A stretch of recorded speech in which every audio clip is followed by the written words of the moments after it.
Maruchan superfans are everywhere. From the busy moms who want to deliver maximum flavor in a flash to dorm room diners who want to put some slurp in their step. There are a ton of copycats you could use. But if you want to bless your bowl, there's only one true Maruchan. Whether you choose instant lunch, ramen bowls, yakisoba, or restaurant quality gold, Maruchan is the only ramen worth obsessing over. Smiles for all. Maruchan. See what all the ramen hype is about at maruchan.com. 'Tis the season to shine with H&M. Discover the holiday collection and find fashionable pieces for your wardrobe or for under the tree. Get inspired and dazzle with this year's glam. From tuxedo styles, bow detailed pieces, impressive prints, and more. From unforgettable looks to unforgettable gifts. With fashion finds to home decor, find it all at H&M. Treat your loved ones and yourself this season. Shop in-store or at hm.com.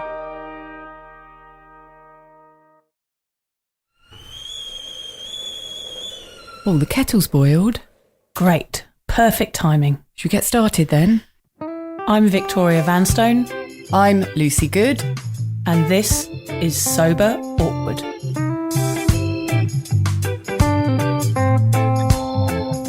Right, Lucy, over to you. Thanks, Vic. So whatever stage you're at on your sober journey, and Vic and I are at completely different stages, you'll know that life without booze can at times feel, what do you reckon? Awkward. Lucy and I invite you to listen to our podcast where we discuss the realities of sobriety, the good, the bad, the ugly, and the cringingly embarrassing. Our honest and open chats will help you discover what it really means to be sober. Yes, we're here like a dodgy bottle of port from your nan's drink cabinet to take the edge off sobriety. And together we can learn how to feel the awkward and do it anyway.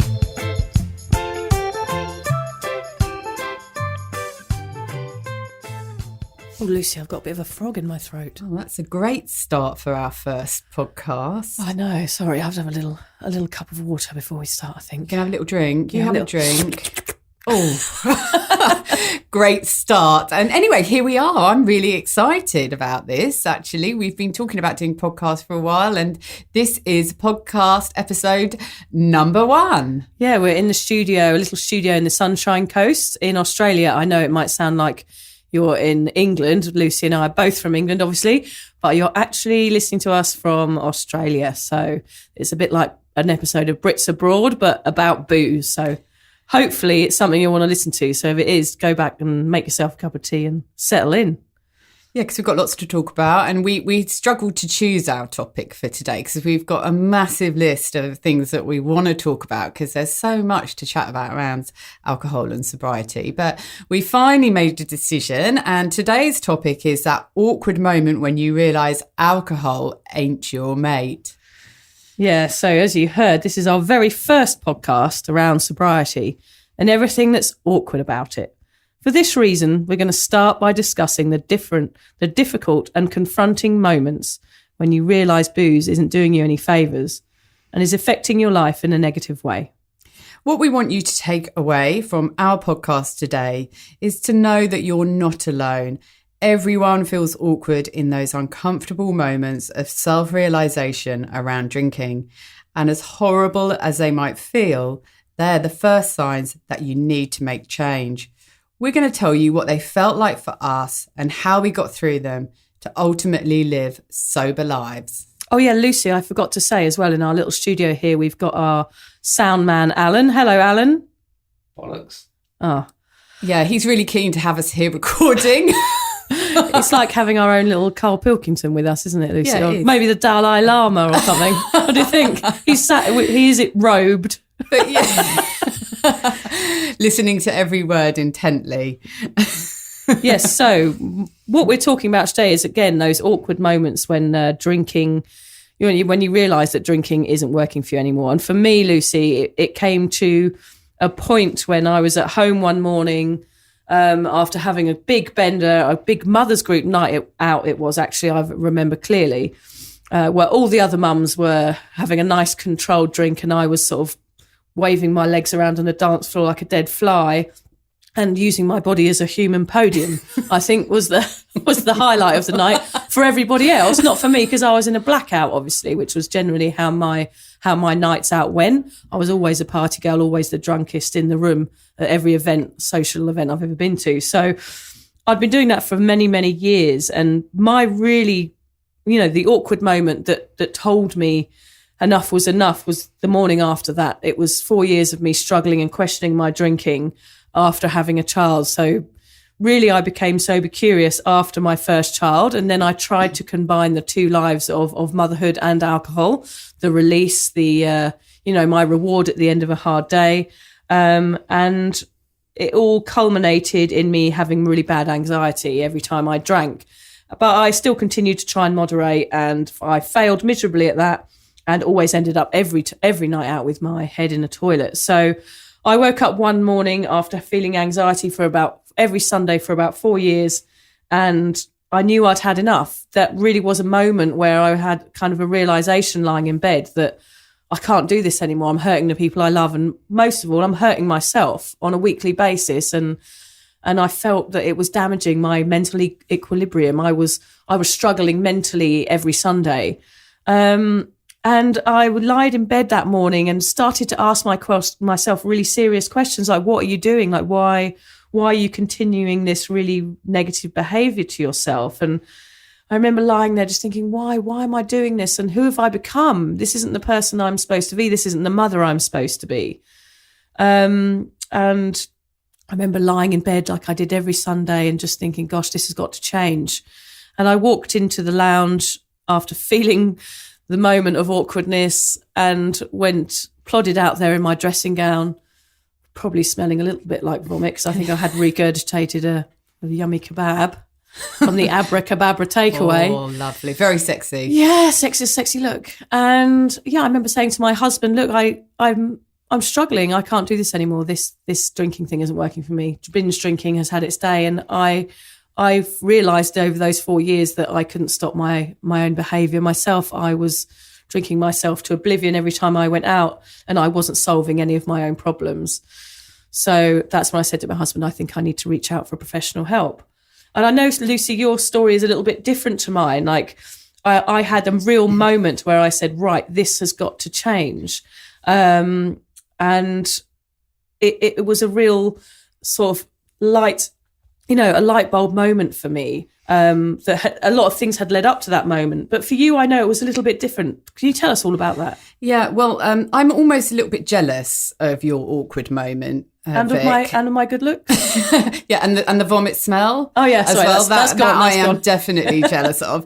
No, but I can imagine having that specific awkward moment when you question your alcohol and decide to make that change, being so clear and having so much clarity about what that was for you, which was that morning when you walked out into your living room and spoke to your husband about it, as something that you can hold on to and look back on over the period of struggling to become sober. And that gives you strength to keep moving forward because you've got that to hold on to. I look back over my drinking career. Yeah. Probably not the right word for it. And I would say I've had a heap of awkward moments. Of course I have, where I've thought, oh my God, I can't remember what I did last night, but I know it was awful and I shouldn't have done it. That should have been my awkward moment. There was hundreds of them. Hundreds, if not thousands, really, over 25 years of drinking really heavily. But I can't pinpoint the exact one that made me really think, I've got to stop doing this. Maybe it was just happening every time and it had become a pattern where I would just wake up and think, I really need to stop doing this. I got to the point where I didn't feel I could give up and I had resigned myself to carry on drinking. I'd tried a number of different things to help me give up. I'd read the books. I tried AA. I'd moved from England to Australia, hoping that would curb the drinking, but it didn't. It's just one pub to another, isn't it? Well, it really is. And I mean, the drinking culture in Australia is different to the drinking culture in England, but it's just the same at the end of the day. Yeah. Drinking is normal and it's almost expected. So for me, there were lots of rock bottoms, lots of really uncomfortable questions. But instead of dealing with them, I avoided them and I created a world around myself which allowed me to drink. And to do that, I did things such as I always hung out with people who drank as much as me, if not more. And I just sort of padded out my life with drinking paraphernalia that allowed me to carry on doing what I was doing. And it was a circle of drinking and self-loathing. So I didn't get that particular awkward moment. There were so many of them, they just merged into one hideous sort of 15 years of trying to give up drinking. Yeah. It's funny how, as you say, we surround ourselves with people who are doing the same thing. So therefore, if you're not an extreme drinker, I think like me and Lucy, I mean, we were big drinkers. We were party girls, binge drinkers that always had an excuse to be cracking open the wine. But because we weren't so far down the track that we were passed out in a gutter somewhere, it's hard to reach out for help, or it's hard to recognise even that you have a problem. For you surrounded yourself with people that drank. I did too. And I know that I created my drinking environment. So even if there was a pile of mud on the ground, I could bring a bottle of whiskey and some fairy lights and I'll be right, let's party. And it took me a long time to realise that I was the one creating that environment. I was the one creating the culture, because we could spend all our lives blaming all these other things, couldn't we? But it's actually us at the end of the day that's reaching out for the bottle, reaching out for the fairy lights and putting them together to make a party. And I managed to do that wherever I was, whether I was travelling, whether I was on a mother's group night out, or whether I was at the pub with mates. And that's a really interesting thing about normalising alcohol within society, is that it makes it easy. And if you don't go along with the norm, that's when you stick out like a sore thumb, like we do now, because we're the ones that have chosen to take this healthier path. It's really a fascinating topic, that, about creating our own environments. Oh, it really is. And when you were talking then, Vicky, I was thinking about how sometimes you go out with people and you think, oh, whenever I go out with this person, I end up getting so drunk. And you're just blaming somebody else. Yeah. And that person, however much they drunk, they weren't forcing vodka down your throat. Yeah. But you choose to hang out with them because it normalizes your own behavior. So I totally agree with what you're saying there, Vic. But what I think is really interesting is that we've both talked about what our awkward moments were when we started questioning our drinking, and yours and mine are just so different.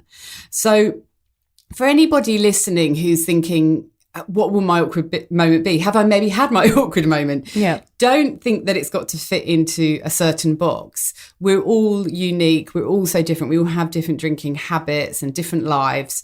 So I think when you become sober, you do look back and think, where was that point at which I started questioning my drinking? And you can see it with more clarity when you have moved forward on your sober journey. So just to point out to anybody listening that awkward moment can be any number of different things, and we've just pointed out ours. But I think the really important thing to discuss here, because certainly for me, I know you did it as well, Vic, but not for as long as me, I managed to ignore those moments for so long and not see them for what they were. Yeah, red flags flying very, very high with fireworks coming out the top, that my drinking was out of control. And I think that's a really normal thing. You did it to an extent. I did it to a bigger extent. So I just want to talk about why and how we managed to ignore such important feelings that are really telling us that we need to take a different path in life. What do you think? Well, I ignored so many things because drinking was so ingrained in me from being a child. That's all it was always my sort of deluded destiny to become a massive drinker. It was like growing up with 3 other siblings that were older than me. So they were all drinking before I was, and all I wanted to do was sort of join in the cheerful pandemonium. That's all I could think of doing, was to be like them, join the party. My parents were big partiers. A social sort of drinking, a very frivolous type of drinking. There was no alone drinking, no people commiserating and drinking. It was more like, let's party and have a good time and connect. So for me, I never saw the dark side of drinking. It was always something I wanted to join in. So for me, seeing outside of that my entire life was almost impossible. It was so ingrained within my being a drinker, that I could not imagine being a non-drinker. So every wake-up call that happened, like you, Lucy, I ignored, because it just added to my life. It was just a story that I added a punchline to. My classic one being the night I blew my finger off with a firework in Thailand. That became a story that I added onto my, repertoire of funny stories. All of the crazy things that happened when I was drinking gave me a story in the pub next day, which gave me a personality almost. So for me, not drinking was like me saying, here, have my personality and I'm going to become this boring person, which of course isn't the case. And that's the awkward moment right there, is finding out who you are between that party person and this sober person. There's a big sort of space. I call it like a space between a joke and a punchline. Yeah. It's like an awkward area where you're waiting for somebody to laugh. I mean, sobriety is like a kind of never-ending tumbleweed moment where you're waiting for the laugh and it doesn't happen because, like, you're wanting to get that high, but that high is never going to happen again. So, yeah, there's so many things I ignored, Lucy. I mean, a million things I could list, but I never considered them to be that bad because I wasn't homeless, having lost everything. I just said, yes, I drink like everybody else, and that's the end of it. So I'm never, ever going to get help for it. So as you did, I ignored things for many, many years. Yeah. And looking back now, being sober and thinking about some of the things that we've done, I mean, we often have conversations, and I can actually remember one conversation we were having one day in the car, Vic, and I was talking to you about a night out, one of the many where I think I was talking about when I came into work one morning and I was so hungover that I went into the toilet and threw up all the way down my clothes and my shoes and had to go home early. And I remember saying, is it normal to be covered in vomit? I mean, I've been covered in vomit for 26 years and now I'm never covered in vomit anymore. Although I did have gastro a couple of weeks ago. I was like, it's like the good old days. I can imagine. Did you sort of get a little bit? I was like, let's all nostalgic. Yeah, really nostalgic. I put on some house music.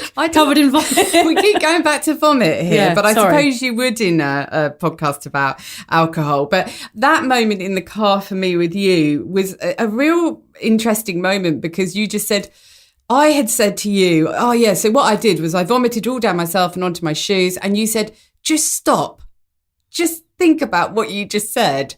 Can you believe that we were even doing that? And we actually did a podcast the other day with Club Soda UK, and a lady on there was saying exactly the same thing. So going out and throwing up, or going into work in the morning in a really good job where you've got lots of responsibilities, you've got kids that you've dropped off at school in the morning, and throwing up all down yourself had become normal. Yeah. And that is how you create a world around yourself that fits perfectly with alcohol. And it's not just a world, you create a whole persona. And that's why when you become sober, you wonder who's left at the end of it, because you are your drinking. You've created your world and who you are around your drinking. And we do it all so that we can hide away from these awkward questions that we're asking ourselves, that ultimately lead us to realise that we need to moderate or stop drinking. And just to focus a little bit more on those exact questions, I know we've talked about our awkward moments, which are quite different. And we've talked about why it is that we avoided those moments for so long and our very clever ways of avoiding them for so long. But can you tell me what those actual questions were that you asked yourself at those times of realisation?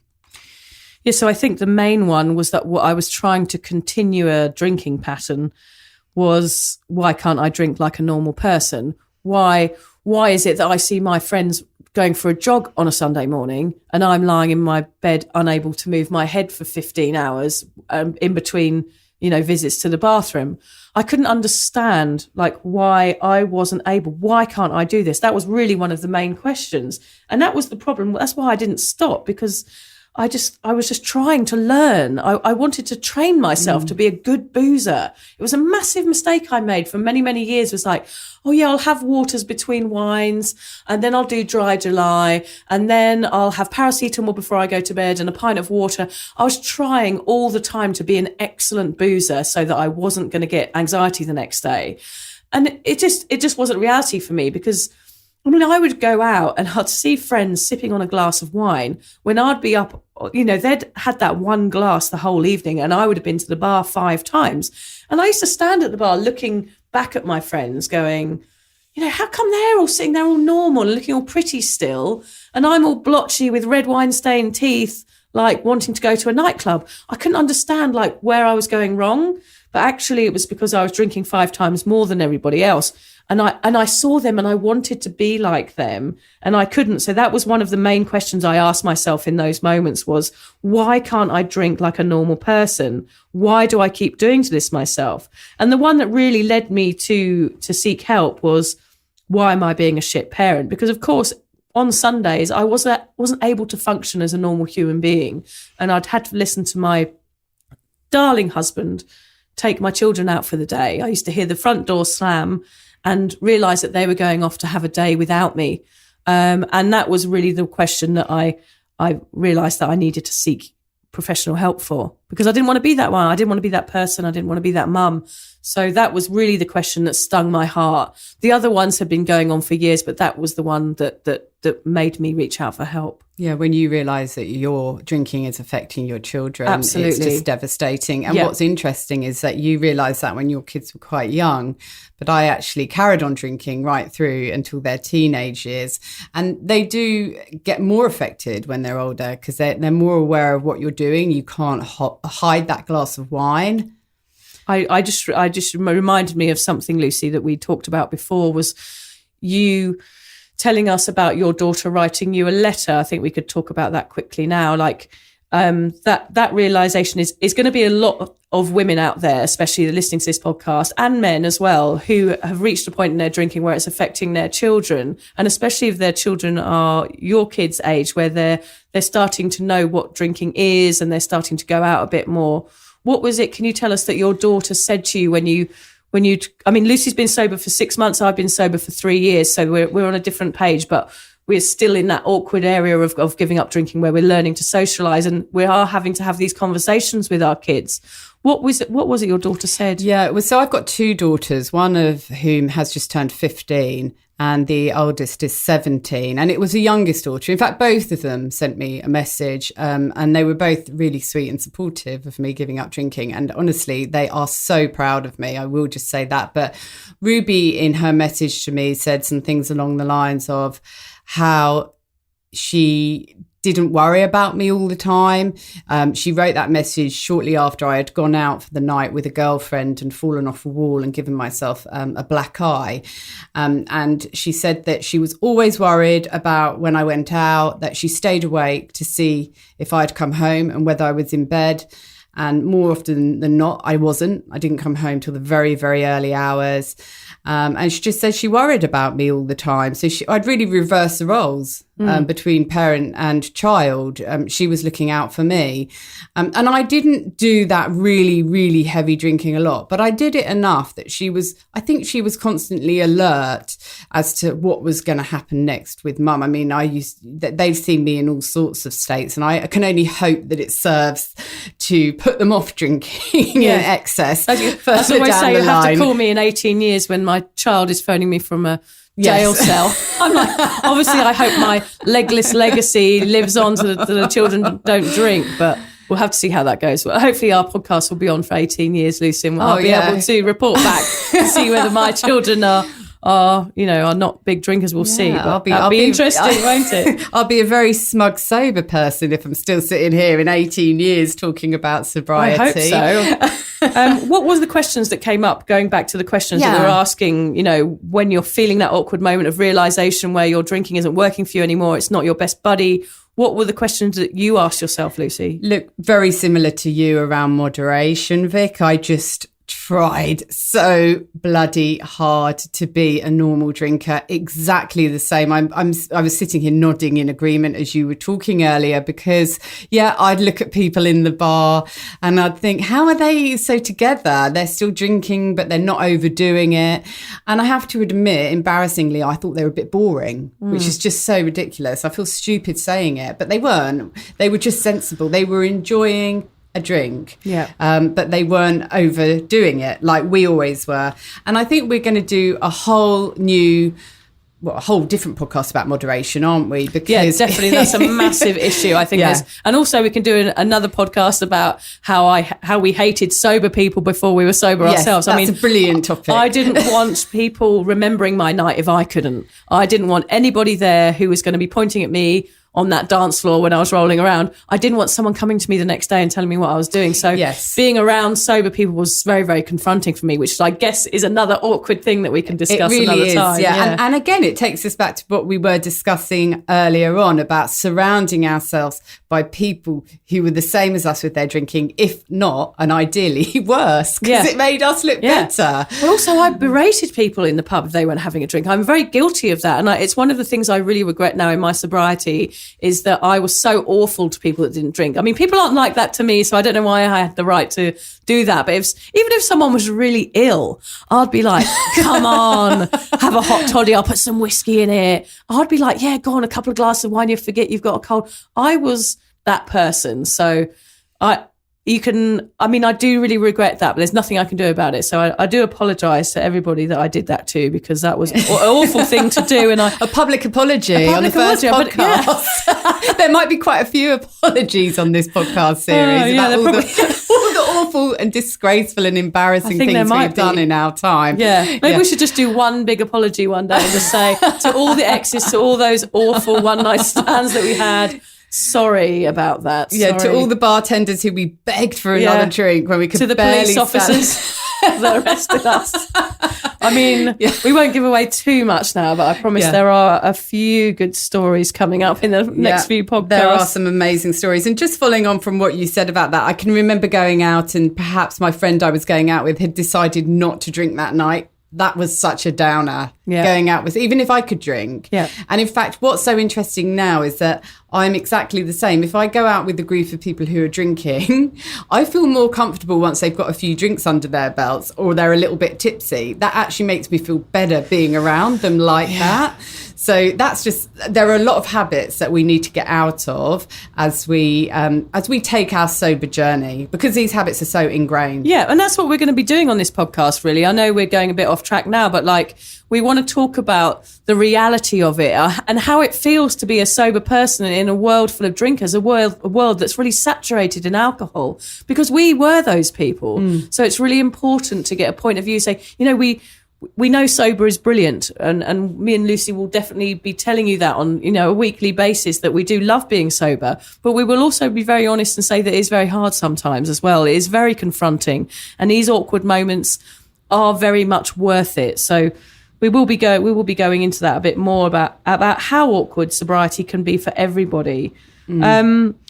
I was just going to say, Vicky, that what's quite interesting about my questions was that my questions were your questions. I just spent a lot longer blocking them out. So a lot of people are blocking out those questions. If you're listening in and you feel, I probably have been asking myself those questions, but I'm blocking them out, it's perfectly normal to do it. That's what we do. That's what Vicky and I did. And everybody that we talked to in our sober group, exactly the same, aren't they, Vic? We just block out the questions.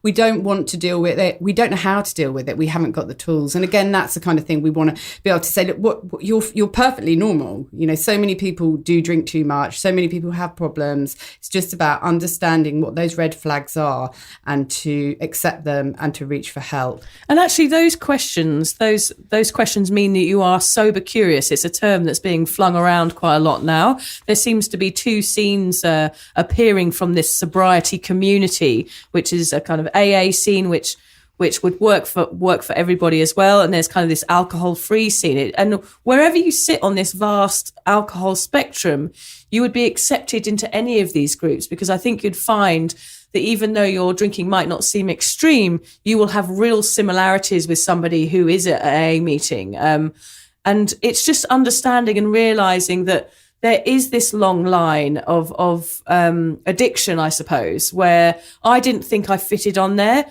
until I got some questions answered.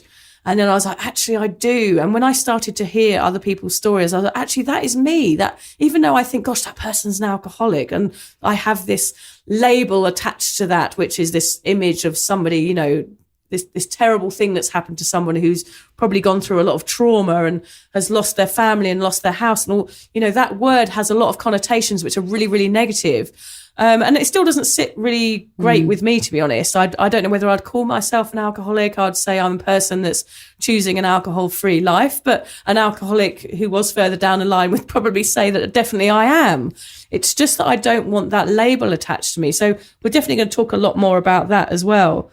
So yes, sober curious is this word that it means you're questioning your drinking, and it means that you think your drinking is having any sort of negative repercussions throughout your life.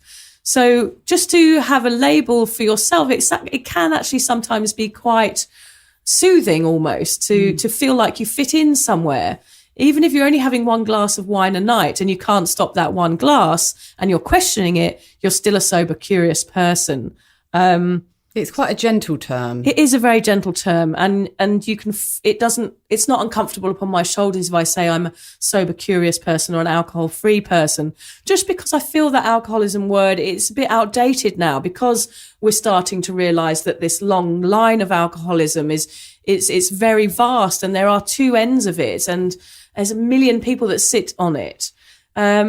So it is hard to come to terms with you perhaps sitting on there. But once you do, that means you're ready to start this new sober journey, which has its own downfalls, of course, which is probably why people do relapse. But identifying who you are is a really important part. And it's really awkward, but identifying that you are perhaps have a problem with alcohol is the start. And even to say, rather than say I've got a problem with alcohol, to say I'm sober curious is nicer. And then once you know you're sober curious, you can then reach out for resources a lot easier, because there are books around, books called Sober Curious. Yeah, Ruby Warrington is an amazing book, good start. Book, yeah. And but if you tap Sober Curious into the internet, there's so many resources out there, because I think so many, as you say, Vicky, there's such this long space of whether am I an alcoholic or am I not? What kind of alcoholic am I? What extent has my drinking got to? You don't need to worry about that. Sober Curious can be anything from one drink to really, really struggling and getting to the point that we were at.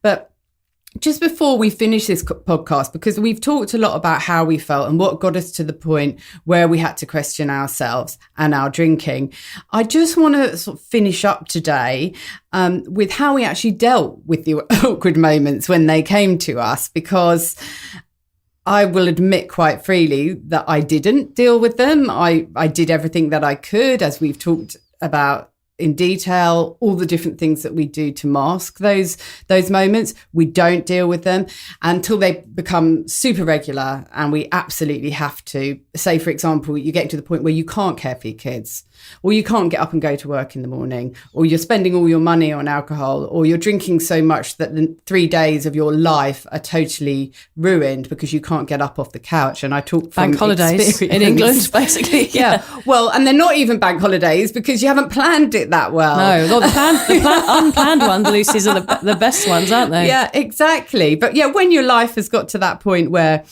you can't deal with it, how do we get past them? And how do, other than accepting that, yes, we are sober curious, and we can maybe take a step in that direction, can you just talk to me about how you dealt with those awkward moments? Well, I had that from that moment in the lounge with my husband, and admitting the fact that I needed professional help was really that step. It was really the step into a new life for me, because I had to deal with it. I had to confront it, and I had to go, actually, I can't do this on my own.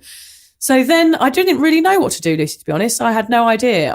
All I did was go and look on the internet straight away and look up somebody to help me with addiction issues. Because I just thought at that stage, well, I'm just a bit of a binge drinker. I'm just a mum that can't slow down. I didn't really consider myself to be an alcoholic or even sober curious. I just thought I need help with moderation at that point, because I still couldn't consider a life without alcohol, even though it was totally destroying my life. I still couldn't see beyond the bottle, which was still quite frightening when I think about it now. But so I would have loved to go and, lick, toads backs in the Amazon, or done ayahuasca with a shaman, where I was like taught not how to drink and swallowed my own ego, and whatever you do out there. I mean, I would have loved to have gone to Tibet and sat with some monks and in a temple on my own. There's so many things I would have loved to have done to get sober, but actually, you know, when you've got 2 little kids at home, those things aren't even possible. And even rehab wasn't even on the cards because I wasn't at that stage where people were dragging me to you know, to an institution or to a rehab facility, or even, you know, there was no one else involved. It was just me and my husband and my kids, and me needing help. So actually I just contacted a local therapy office near where I live, and I phoned up the lady, and she said, "Oh, what can I do for you?" And I remember just saying, "Look, I'm a bit of a binge drinker. I'm just a party girl, but I feel like I can't slow down." And I thought she'd just say, "Don't worry, love, you'll be fine," and put the phone down. But actually she just said, "See you Monday." And that's where my sobriety journey started, was by reaching out and finding the right person. I mean, that's really important. You need to find someone that resonates with you and somebody that understands you. And with her, I just felt like she had a story of her own, you know, underneath her sharp suit. I just felt like we had a connection.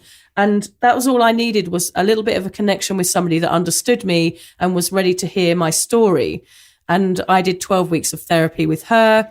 And, you know, a lot happens in a therapy session. I mean, but it is like your life is like a pack of cards, and you lay it out and you work out what's good or bad. That's really what therapy is. And I learned to take away the good bits and throw away the bad bits. And reaching out for help is really the only way to solve your own problems. What about you? What did you do? Oh, I think I know what you do, didn't I?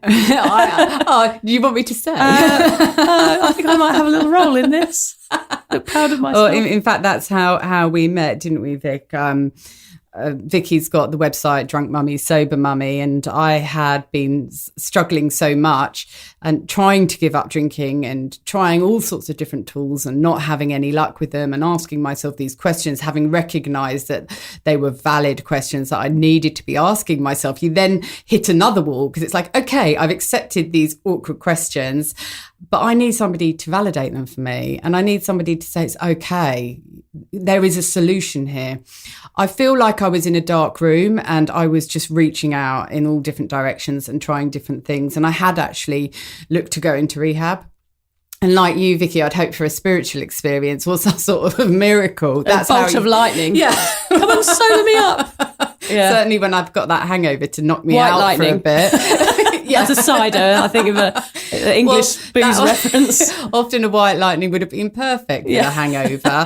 But yeah, that just shows how bad it was getting. But yeah, I needed support, same as you. And I think that we all reach for support in different ways. And when you speak to people who have become sober, some people loved AA and that was amazing for them. Other people have tried it. I've tried it. You tried it, Vic. It wasn't for us. But everybody accepts support, and support works for them in different ways. For me, it was Vicky. We met up through our work because we've both got blogs, and Vicky had asked to write for me. And I just needed to meet somebody who was sober and was still fun. There was still a whole load of character and life in that person. I needed somebody I could relate to, and I could relate to Vicky because we came from similar parts of England, exactly the same upbringing at the same time. The 80s, the crazy drinking time and the crazy partying times going through the 90s in growing London up clubbing. Ladette culture. Yeah, but there in front of me in this coffee shop was a lady drinking her tea and eating her porridge, but still thoroughly enjoying her life. So I became connected to Vicky, and that was the support that I needed. And of course, she has also got a Sober Curious group on the Sunshine Coast. So I kind of got a double whammy in my support because I was able to meet some other ladies at the same time. Just sitting down and talking to people who feel the same as you after you spent 15 years thinking you're alone is enlightening. It changes everything. I stopped drinking 3 days after meeting Vicky, and I've now been 6 months sober. So that just shows you the power of one person in your life. And you might have to dig around. I had to dig around a bit to find Vicky. I went to AAs. I've been to a number of different counsellors, but I just found what I needed eventually. So you just got to persevere. So that's how I dealt with those awkward questions in the end. It took 15 years. Yeah. And I brought my kids up as a drunk. Yeah. But I am sober now, and I'm so proud of that. And I often think to myself, what if we hadn't have met. Yeah. I guess I would have found what I think needed that all the time. eventually. Yeah, you're counting the days. God, imagine if we hadn't met. Would it be wonderful? I must say, though, very quickly, I sound like I went from being sober just to feeling amazing. That's not the case at all. For me, my sobriety, even after my counselling session, I did feel very alone for about 18 months because I kept my stopping drinking very, very private. It was just between me and my husband and my children. I felt like I wanted to keep it within those walls. And actually, it wasn't until 18 months after stopping drinking that I found the sober community, which is at the tip, so on your keyboard, you just have to tap the word sober curious in, or on Instagram. And there's thousands, if not millions of people out there who are asking those same questions about themselves. You are not alone. And it's really important to reach out, no matter what you do or who it is, whether it's AA, a friend, a partner, or a therapist or a psychologist, whatever you do.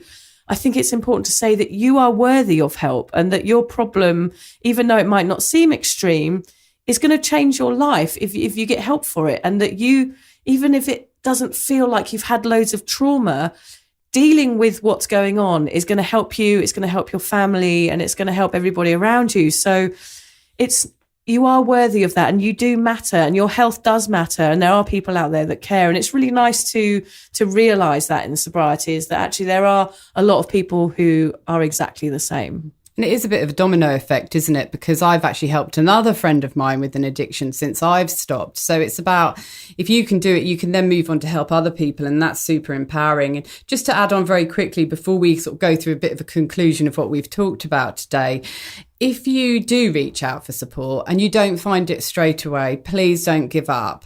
Because like I say, support is very unique. It's a very personal thing. You might see a counsellor and think that just didn't work. There's no hope for me. That's not the case. It's just about finding the right person. And it's better to do it in numbers. Try and find a sober group or an AA meeting where there's a number of people there, and hopefully you'll connect with at least one person. And then if you can go through the journey with somebody else, you are much more likely to have success. Yeah. And also it's nice to have someone to chat to, like, you and I, we love having these long... Well, that's where these podcasts came from. We said we may as well record our chats. We may as well record the gibbering rubbish that we go on about. Someone out there might listen. Yeah. But look, let's just go through a bit of a conclusion of what we've talked about today and what we want people to take away from this podcast. So the first point is that awkward moments when we first question our drinking can look really different for everybody. So don't think there's a certain way to address these awkward moments. Yeah. And the reason it takes so long to search for answers is because we create comfortable drinking environments that allow us to hide the truth of our dysfunctional habits. I mean, I've done it for years. I could make a party anywhere and my drinking sort of got diluted into the crowd like a dodgy punch. I mean, it's very, very easy to hide something that is dysfunctional because you don't want everybody to know. And sometimes you don't even know because it is so normalised. So it's just trying to look beyond that, really. Yeah. And the kind of awkward questions you might be asking yourself are things like, why do I keep doing this to myself? Or why do I keep blacking out? But yours might be different. Like Vicky was saying, she would wake up and think, why am I smelling of vomit? Yeah. Or you might think, why can't I get into work in the morning? Why have I got one finger less than I had the day before? Exactly. Why am I in a police cell? Yeah. And they don't have to be dramatic. They can be quite small. So just remember that your questions will be different to ours. Asking these questions means that you are sober curious, which ultimately means you're embarking on your sober journey. Don't be scared of that. I mean, that's an amazing thing to be doing. You're going to be like a salmon swimming upriver, and it's going to feel very awkward because you're going to be going against society's flow that drinking is the way to have fun. So it is going to be hard, and there are going to be ups and downs, but it's going to be okay if you stick with it. Yeah, and there are many different ways to deal with these questions, and they include ignoring them for many years, like we both did. But if you're going to take anything away from this podcast today, it's to listen to those questions and try and find the answers. And what we will say is that both of us needed help to do this, so you probably will too. To end, here's a banger of a quote from Albert Einstein that makes us think he struggled with his drinking too. We cannot solve our problems with the same thinking we used when we created them. I mean, that rings true for me, Lucy. I don't know about you. 100%. It's one of the best quotes around stopping drinking, I reckon. Yeah, because there was years of trying to solve my own problems and I literally could not do it on my own. Yeah, you have to break the circuit. I think that was a perfect quote to end our very first podcast. Anything you've got to say, Alan, about Alan the sound guy? No. I love a good insight from Alan, don't you? You can't get a word in edgeways. No, I can't. Thank you, everybody, for listening, and we look forward to hearing you or seeing you. No, we look forward to talking to you on our next podcast, which we'll hopefully record in the next week. So thank you for listening to Sober Awkward. Thank you for listening to the Sober Awkward podcast. If alcohol is affecting your life in a negative way, you're struggling to moderate, or your hangovers are causing anxiety, it might be time for you to reach out for help. Contact your local doctor, a therapist, or connect with a local AA or sobriety group. In fact, Vicky's got a really great one. Yeah, it's the Sober Social for Sober Curious Women. You can just search for that on Facebook. Lucy and I will both agree that even though this journey can be awkward, it's definitely worth it. And if we can do it, then you can too. For more support around sobriety, head to my website, drunkmummysobermummy.com. And Lucy runs an online space to support and inspire single mums. Find out more at beanstalkmums.com.au. Finally, if you've loved the Sober Awkward podcast, don't forget to subscribe, rate, give a review, and share it with your mates. But don't worry, we won't be angry if you don't. I might be a bit angry, Lucy. Can't say that. No, they won't mind. No, it's just rude. No.